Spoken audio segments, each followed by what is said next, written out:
tunapoingia kwenye magumu, ndio tunapoingia kwenye laana, ndio tunapoingia kwenye mateso, ndio tunapoingia kwenye magonjwa.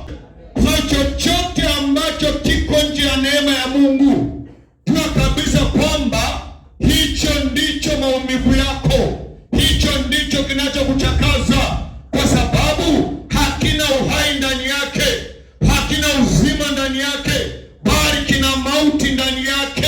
Bwana Yesu asifiwe. Kina mauti ndani yake na siku zote. Kwa lazima utapitia kwenye maumivu, lazima utapitia kwenye mateso. Bwana Yesu asifiwe.